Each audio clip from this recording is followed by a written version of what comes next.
The transfer of essential information and the responsibility for care of the patient from one healthcare provider to another is an integral component of communication in healthcare. This critical transfer point is known as a handoff. An effective handoff supports the transition of critical information and continuity of care and treatment. Ineffective handoffs can lead to adverse events and patient safety risk. The Institute of Medicine reported that it is in inadequate handoffs that safety often fails first. Standardizing handoff is one strategy that can decrease patient safety errors. We will use defaults as a standard form for handoff. Okay, we're handing off patient Jonathan Radcliffe. Date of birth is July 4th, 1962. He's a Pleasant male patient with no known drug allergies, admitted March 30th from Navarro Regional with an abdominal aortic aneurysm. His past medical history is diabetes, stroke with the left side of weakness, and gout. He is currently NPO for a planned endo AAA repair this morning with Doctor. He is currently on a Cardine drip running at 10 milligrams per hour, which is 20 milliliters per hour. No PRNs have been given on my shift, but he did receive 2 milligrams of morphine yesterday for gout pain. Let's review his MAR and his home med list together. He has been educated on his procedure by the physicians. He has had lots of questions about his diabetes, medications, and diet throughout the night, which we address with teaching, purpose, side effect stickers, and handouts. He is a high fall risk due to the history of stroke, and he always needs his cane when walking.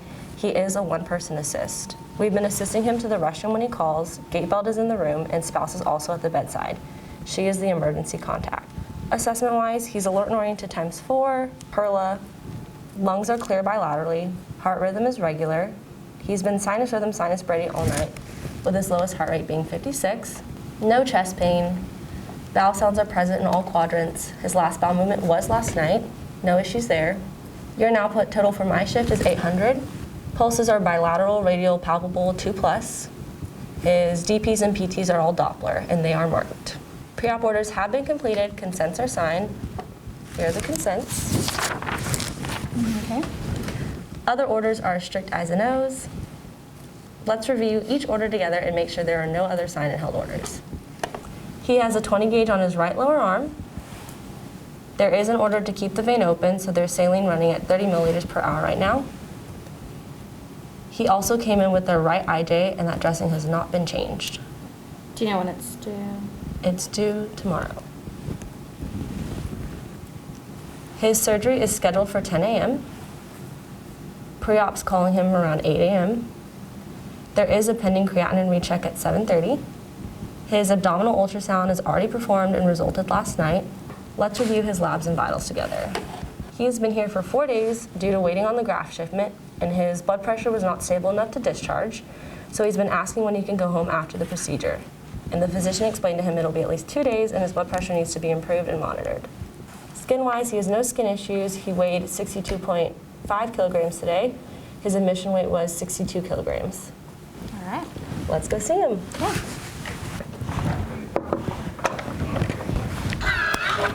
Good morning, Mr. Radcliffe. This is Peyton. She's going to be your day shift nurse. Like we talked about earlier, we're going to do bedside report, and we want you and your family to be a part of it for your safety. Hi. Okay, so for your safety, can you tell me your name and birthday? Jonathan Radcliffe, July the 4th, 1962. Excellent. And then in your own words, are you able to tell me what the plan is for today? The doctor is going to repair an aneurysm in my stomach area. He was here last night. We talked about it. I really don't have any more questions for you. Okay, and can you tell me, are you having any pain today? And if so, can you rate it on a scale from 0 to 10? 0 is no pain at all. 10 is the worst pain you've ever felt. 1 for pain. Wonderful. And when was your last bowel movement? Last bowel movement was last night. Excellent. Okay. During bedside handoff, validate items from the report. Also check that equipment is plugged in and pathway is clear, maintaining a safe environment for the patient and visitors. All right, so 20 gauge in the left arm, date, time, and initial. Arm looks good, flows well. Okay, so we've checked the pulses, those look great. Now we're just checking skin. All looks good. We're gonna roll you back over. There you go. Okay, Miss Mr. Radcliffe, so just to touch base again on the plan for today, we're going to have you nothing to eat or drink. We do have you planned for a procedure. So I'll be back in about an hour. We'll go and we'll give you your morning medications. And one of them is going to include this new medication we have for you called metoprolol. It's just to help control your blood pressure, okay? And one of the side effects is dizziness. And since we need to help you up to the bathroom and everything, we want to make sure that you call us if you need help.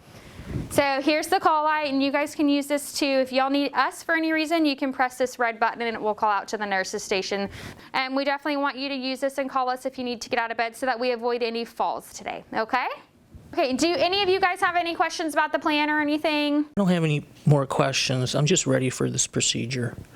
No, not at this time. Okay, and y'all can use this call light as well. If y'all think of something, just push it and we can come in. Okay, we'll do that.